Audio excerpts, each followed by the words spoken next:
Mary Kay Ash has just been passed over for promotion again in favor of a man that she trained.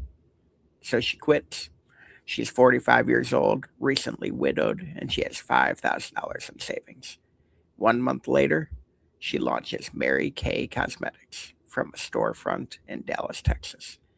Within a decade, she commands an army of hundreds of thousands of independent saleswomen driving pink Cadillacs. Within 2 decades, she's built $1 billion empire. And she didn't just build a company, she built a movement. And she did it by weaponizing every force the corporate world had used against her. Hello, I'm Todd Hagopian, the original Stagnation Assassin. Today we're opening the vault on Mary Kay Ash's creation of Mary Kay Cosmetics in 1963. And we're going to see if it's a strategic slaughter or a stagnation suicide. Let me save you the suspense on this one. This is a masterclass in movement manufacturing. Mary Kay Ash didn't just sell lipstick, she sold liberation. And we're going to dive into it. Let's look at the stagnation score. Corporate America in 1963 was a stagnation swamp for women. Glass ceilings were not metaphors, they were policy. Women were routinely paid less, promoted never, and treated as temporary workers, marking time until marriage. The cosmetics industry specifically was dominated by department store counters controlled by brands like Estee Lauder and Revlon, companies run by men, marketed by men, profiting from women's insecurities while giving women zero economic agency. Stagnation score for women's economic opportunity in 1963, 10 out of 10, maximum. Not because there was no market, there was an enormous market, but because the structures of corporate cancer actively prevented half of our population from participating as anything other than consumers. Let's do the tactical audit. Mary Kay Ash's playbook was a masterclass in methodical mastery, executed with a ferocity that Fortune 500 didn't see coming. Orthodoxy smashing innovation, the sacred cow here. Cosmetics are sold through department stores and retail counters. That was the model. Estee Lauder did it, Revlon did it, everyone did it.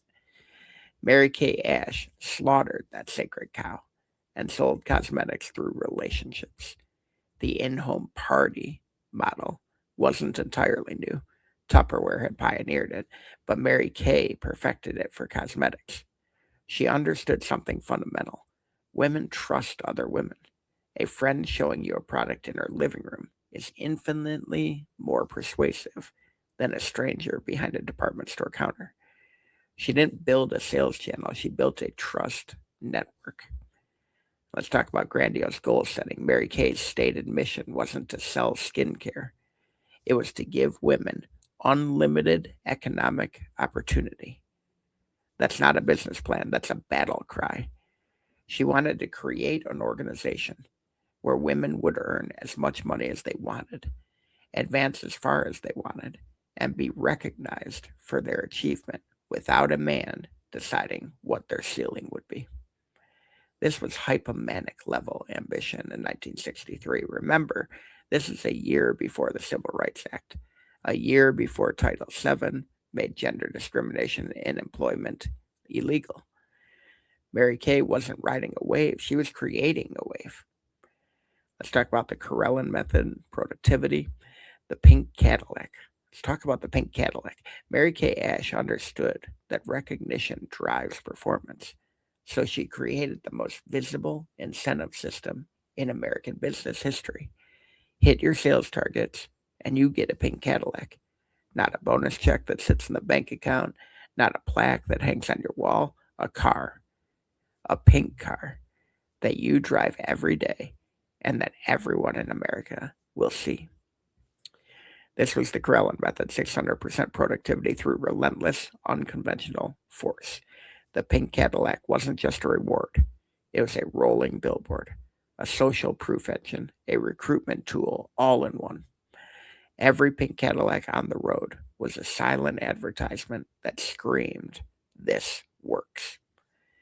Mary Kay also understood that recognition had to be public. The annual seminars, quote seminar, became legendary events where top performers walked across the stage to receive diamonds or fur coats, standing ovations from thousands of peers. She built an emotional economy around achievement that made traditional corporate compensation look pretty lifeless by comparison. But let's look at the hindsight homicide. Even revolutions have vulnerabilities. Mary Kay's model carried inherent risks that would intensify over the decades. The multi-level structure where saleswomen earned commissions from their own sales and recruit sales had drawn legitimate criticism and scrutiny.